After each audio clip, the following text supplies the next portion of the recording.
Let's spike crime की कहानी। 11 अक्टूबर 2025 मैंने अपने चैनल पर एक कहानी अपलोड की थी जिसे लाख से ऊपर लोगों ने देखा था और सैकड़ों लोगों ने उस कहानी पर कमेंट किया था कि उन्हें इंसाफ चाहिए। जुबिन दा के मौत के पीछे जो भी है उसे सजा होनी चाहिए, उन्हें फांसी मिलनी चाहिए। उसी कहानी के अंत में मैंने वादा भी किया था कि अगर कोई सच्चाई सामने आती है तो मैं पंचम प्रकाश उस कहानी के साथ वापस आऊंगा कि आखिर जुबिन दा के मौत के पीछे क्या गुत्थी उलझी हुई है। और आज वो तारीख भी बताऊंगा जिस दिन जुबिन दा के कातिल का चेहरा सबके सामने होगा। आखिर वो कौन है जिसने जुबिन को साजिश के तहत मौत के घाट उतारा, और अब वो बात सामने आने वाली है। 25 नवंबर 2025 का दिन मुख्यमंत्री हेमंत बिस्वा शर्मा सदन में खड़े हुए। उन्होंने जो कहा उसने पूरे राज्य को झकझोर दिया, न सिर्फ राज्य बल्कि पूरे भारत को। सीएम ने साफ शब्दों में कहा, जुबिन गर्ग की मौत कोई समुद्री हादसा नहीं है, कोई एक्सीडेंट नहीं है, कोई लापरवाही नहीं थी, ये एक वेल प्लान्ड मर्डर था। उन्होंने बताया कि शुरुआती जांच से यह साफ हो गया है कि एक व्यक्ति ने कत्ल को अंजाम दिया और बाकी लोगों ने उसमें मदद की। मतलब जो लोग गिरफ्तार किए गए ना, उन्हीं में से कोई एक मास्टर माइंड है और बाकी सब को मर्डरर। देखिए, जब 19 सितंबर को सिंगापुर में समुद्र में तैरते हुए उनकी यानी जुबिन दा की मौत की खबर आई तो दुनिया ने इसे एक दुखद हादसा कहा, सबको लगा एक्सीडेंट है। मगर असम ने कहा नहीं, जुबिन का परिवार चीखता रहा, यह दुर्घटना नहीं, यह हत्या है। और 2 महीने बाद यह शक, यह जनभावना एक चौंकाने वाली सच्चाई बनकर सबके सामने आ गई है। जुबिन के साथ उस ट्रिप पर कौन कौन थे, उनका क्या रोल था, वहां क्या कर रहे थे वो, ये सब आप चैनल पर अपलोड पुरानी कहानी में डिटेल में देख सकते हैं। बाकी उन तमाम आरोपियों को आसानी से जमानत न मिले, इसके लिए महज 3 दिनों के भीतर ही जब ये सब कुछ हुआ, बीएनएस की धारा 103 लगाई गई थी। यह हत्या को लेकर धारा होती है जिसमें सबको सजा मिलती है अगर एक से ज्यादा लोग हों फिर भी। पर अभी भी सवाल वही है ना, क्यों, कैसे, किसने जुबिन को मारा। यह 5W1H पिछले कहानी में मैंने एकदम अच्छे से एक्सप्लेन किया था। असम में यह मामला काफी पॉलिटिकल भी हो गया है। दूसरी तरफ आप देखें तो विपक्ष ने इस जांच की प्रक्रिया पर सवाल उठाए हैं, यहां तक कि हाउस कमेटी बनाने की भी मांग की। लेकिन सीएम शर्मा ने जांच पर सवाल उठाने से मना करते हुए कहा कि अगर ऐसा करेंगे तो आरोपियों को मदद मिलेगी। और फिर आई वो लाइन जिसने हर किसी को बेचैन कर दिया। जो भी चाहते हैं कि जुबिन के मौत की सच्चाई सामने आए, वो सभी हिल गए, क्योंकि सीएम ने कहा कि 10 दिसंबर को जब चार्जशीट दाखिल होगी तो उसमें हत्या का ऐसा मकसद सामने आएगा जो पूरे राज्य को सन्न कर देगा। तो क्या यह मामला पैसों से जुड़ा था? जो बात शुरू में निकल के आई थी कि करोड़ों का हेर फेर है इसके पीछे। क्या जुबिन की करोड़ों की संपत्ति, उनके कॉन्ट्रैक्ट या शो की फीस पर किसी की निगाह थी?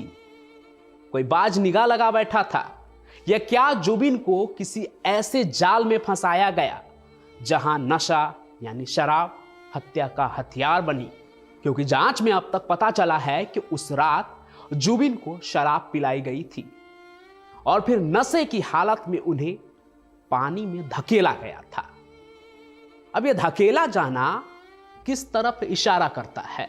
आपको अगर याद हो तो पुरानी कहानी में मैनेजर पर सबसे ज्यादा शक गया था। इस पूरे केस में शक के घेरे में वही था जिसने डूबते जुबिन को बचाने की जगह यह कहा, जाबो दे जाबो दे, यानी उसे जाने दो। अब ऐसा उन्होंने क्यों कहा था, यह तब भी सवाल के घेरे में था। हालांकि यह हत्या का केस भारत से बाहर सिंगापुर में हुआ था।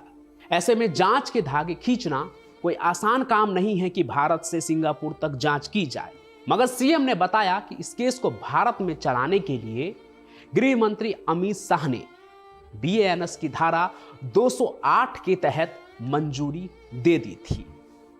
इस धारा के तहत भारत के बाहर किसी भी भारतीय नागरिक या भारत में रजिस्टर्ड जहाज विमान पर अपराध हो तो उसे ऐसे ही ट्रायल किया जा सकता है जैसे कि वो भारत के अंदर ही हुआ हो, लेकिन इसके लिए पहले सेंट्रल गवर्नमेंट की मंजूरी चाहिए होती है, जो इस केस में मिल चुका है। यह एक बड़ा कानूनी कदम था जिसने सिंगापुर और भारत की जांच को एक दूसरे से जोड़ दिया है, कनेक्ट कर दिया है। मतलब अब भारत से लेकर सिंगापुर तक एक तरह से तहकीकात होगी। एसआईटी ने अब तक इस मामले में 7 लोग गिरफ्तार किए हैं, जिनमें फेस्टिवल ऑर्गेनाइजर श्याम कानू महंता, मैनेजर सिद्धार्थ शर्मा जिसने बोला था जाबो दे जाबो दे, इसके अलावा को सिंगर अमित प्रभा महंता और बैंडमेट शेखर ज्योति गोस्वामी शामिल है। जुबिन गर्ग का दोस्त गोस्वामी वही है जिसने सबसे पहले अपना मुंह खोला था और उसके बयान के बाद ही इतना हंगामा मचा था। नहीं तो शुरू में सबको लगा था कि जुबिन की मौत तो एक एक्सीडेंट ही है, एक सातिर तैराक डूब कर मर गया। सबको शुरू में यही लगा था, लेकिन बाद में गोस्वामी के बयान पर हंगामा हुआ। इसके अलावा 252 गवाहों से पूछताछ हो चुकी है और होटल से बरामद शराब, वीडियो फुटेज और सिंगापुर में मिले 29 सामान और फोरेंसिक नमूने से ये सब कुछ वो चीज है जो उस रात की कहानी बताने वाली है। यानी 10 दिसंबर को असम में भूचाल आने वाला है। अगर सीएम हेमंता जो बात कह रहे हैं अगर वो सच हुआ तो आप समझ लीजिए कि 10 दिसंबर को क्या क्या होने वाला है। पूरी मीडिया की नजर उस जगह ही होगी।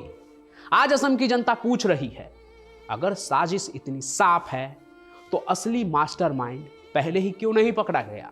क्या सिंगापुर पुलिस ने शुरुआती डूबने की दुर्घटना वाली अपनी जो बात थी उससे पलटी मारी है, या वो कहानी अब भी बरकरार ही है कि डूबने से मौत हुई? कुछ रिपोर्टों का कहना है कि जुबिन को जानबूझकर नशे की लत लगाई जा रही थी ताकि उन्हें फाइनेंशियल रूप से काबू किया जा सके। क्या यही फाइनेंशियल कंट्रोल की साजिश अंत में हत्या पर खत्म हुई? सवाल कई हैं, लेकिन अब इंतजार 10 दिसंबर का है। एसआईटी की चार्जशीट का है जो 10 दिसंबर को दाखिल की जाएगी।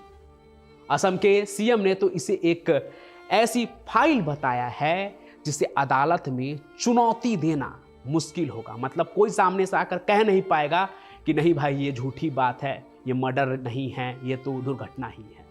बाकी अगर ऐसे भी देखें तो जुबिन दा का ये केस एक ऐसा केस है जिसे लेकर खुद एक स्टेट का सीएम विधानसभा में बोल रहे हैं और ये भी कह रहे हैं कि वो इसके तह तक जाएंगे। एक स्टेट का सीएम बोल रहा है।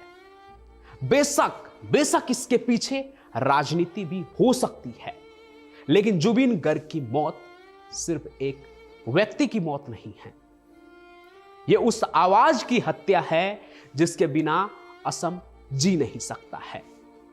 और शायद इसलिए भी खुद एक स्टेट के सीएम भी सच्चाई को सामने लाना चाहते हैं। बाकी न्याय में देरी ना हो और सच्चाई सामने आए, इसके लिए असम के लाखों लोग आज भी सोशल मीडिया पर जस्टिस फॉर जुबिन गर्ग की मुहिम चला रहे हैं। और जब तक जुबिन के हत्यारे सलाखों के पीछे नहीं होंगे, हर असमिया का दिल पूछता रहेगा कौन, क्यों, किस लिए। सच्चाई को अब डूबने नहीं दिया जा सकता है। और इस मुहिम में असम के करोड़ों लोगों के साथ मैं भी शामिल हूं और इस केस पर तब तक काम करता रहूंगा, कहानियां लाता रहूंगा जब तक कि असली सच सामने ना आ जाए। बाकी आपका क्या कहना है? क्या जुबिन दा के मौत के पीछे सच में मर्डर की कहानी है? क्या 10 दिसंबर को सब कुछ सामने आ जाएगा? आप जो भी सोचते हैं वो कमेंट में जरूर लिखिएगा। और अगर आप मेरी ये बात सुन रहे हैं तो आप सभी का बहुत बहुत धन्यवाद। वो इसलिए क्योंकि आप कहानी को अंत तक देखते हैं। इसलिए आपका नाम क्या है और आप कहां से ये कहानी देख रहे हैं वो भी कमेंट में जरूर लिखिएगा। #जस्टिस फॉर जुबिन के साथ मैं पंचम प्रकाश अपनी कहानियों के साथ मिलता रहूंगा। तब तक के लिए जय हिंद, जय भारत।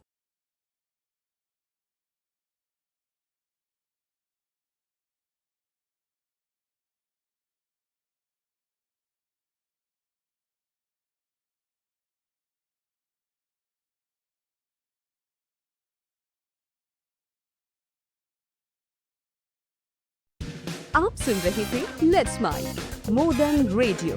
फॉलो कीजिए हमें हमारे सोशल मीडिया प्लेटफॉर्म्स पर। It's time for news. It's time for more than radio. Presenting the first radio news app, Let's Mic. Let's Mic, a news-based app on your phone where you get to watch and listen news, talk shows, interviews, radio show podcasts. On Let's Mic, you get all relevant information of TV, print, radio, podcast, and digital. Let's Mic talks about every segment of life.